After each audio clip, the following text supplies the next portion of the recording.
Après, il y a un sujet qui me tient à cœur. Les métiers essentiels. Nous faisons partie, nous sommes, dans le groupe de réflexion, du GINUM, qui est un groupe, qui réfléchit à la souveraineté numérique française. Donc nous sommes avec des grands acteurs comme, Orange ici présent, Naval Group, enfin tous les groupes français, Engie. Et nous sommes par nous on fait partie de ce groupe et on réfléchit ensemble comment, donner aux acheteurs la possibilité d'acheter, souverainement. Et on a vu qu'avec les événements, récents, les 2 années qu'on passait, on a bien vu que la souveraineté était importante.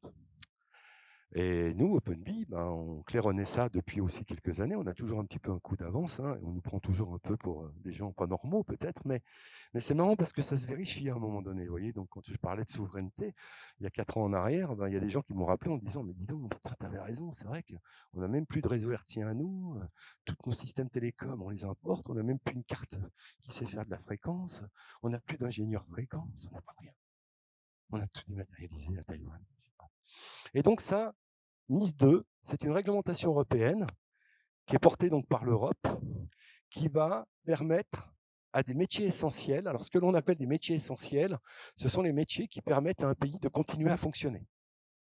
On appelle ça les métiers essentiels. Donc là-dessus, vous avez par exemple les barrages, vous avez l'électricité, vous avez donc tout plein de métiers comme ça. L'alimentaire, important, pour à la fois que le peuple puisse manger, puisse communiquer, puisse avoir de l'électricité, avoir de l'énergie, d'accord. Donc, il y a 16 codes NAF qui sont effectivement concernés par ce règlement.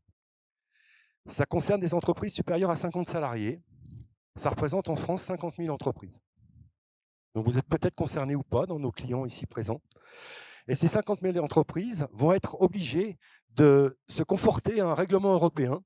Alors, rappelez-vous les RGPD, hein, vous l'avez tous vécu, ça a été quand même un domaine d'activité où je me suis battu contre, hein, sachez-le quand même. Hein, moi, j'étais pas du tout là-dedans parce que c'était réservé aux majors et on a descendu ça chez Madame Durand, ma boulangère. Alors quand je faisais des conférences sur les RGPD, parce que vous savez que je suis conférencier dans plein de domaines, mais je disais à chaque fois, avec mon chat hier soir en mangeant notre soupe, on a dit qu'on allait faire mettre en prison Madame Durand, ma boulangère. C'est pas normal. Elle a un petit carnet à côté de sa caisse, dedans elle a mon adresse, ma date d'anniversaire, mon numéro de téléphone, non sécurisé. Et le règlement RGPD vous interdit d'avoir ce type d'informations sur Marc Balégier pour lui souhaiter simplement son anniversaire. Et donc, Madame Durand, effectivement, risque d'être contrôlée et d'avoir une enquête de la CNIL. On est tombé sur la tête. Donc, voyez les règlements. Il faut rester raisonnable. Il faut qu'ils puissent s'appliquer aux bonnes cibles. Là, NIS 2, beaucoup plus raisonnable. Il s'applique à des cibles de métiers vitaux. Donc, ça veut dire qu'on n'a pas intégré tous les codes NAF français. Ça, c'est important. On a simplement réfléchi, pour une fois, à des codes métiers qui étaient essentiels au pays. 50 000 entreprises, je le répète. Donc NIS 2, OpenBee va participer activement à aider nos clients à être en conformité. Alors, nous avons des systèmes de formulaires intégrés, avec de l'intelligence dans les formulaires, des champs calculés. Donc, c'est simplement effectivement une mise de conformité un peu, on ne va pas dire que c'est de la 27001, mais vous en approchez quelque part. C'est grâce à notre Training Academy intégré, vous allez le voir après, nous allons pouvoir faire des cours de formation pour sensibiliser vos collaborateurs sur la sécurité basique dans l'entreprise, c'est-à-dire les changements de mot de passe, ne pas répondre à un mail qui ne vous est pas adressé, ne pas ouvrir un lien qui arrive que vous n'attendiez pas, ne pas ouvrir un document que vous n'attendiez pas d'un expéditeur où vous n'avez pas contrôlé si l'adresse émettrice était la bonne adresse. Vous voyez, c'est de l'hygiène informatique. On va vous aider.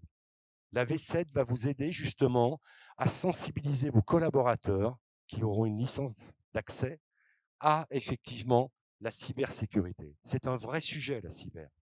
Qu'on le veuille ou pas, on aura tous un jour un problème cyber. Sans parler d'usurpation d'identité sur lequel nous travaillons avec notre R&D aujourd'hui. Donc OpenBee, moi, ma vision, c'est, je pense que sur la dématérialisation, on a nos clients qui nous aident suffisamment et notre vision du marché, et on vous a fourni, je pense, le nécessaire sur nos plateformes. Maintenant, on se doit de vous mettre en sécurité sur nos plateformes et dans vos métiers. Et se mettre en sécurité, ce n'est pas une mince affaire. Alors, le 100% n'existera jamais. Quelqu'un qui vous garantit une mise en sécurité à 100%, fuyez. C'est un irresponsable. Donc nous, en tant que responsables, collectif responsable, OpenBee, on réfléchit au quotidien à comment effectivement vous mettre en sécurité.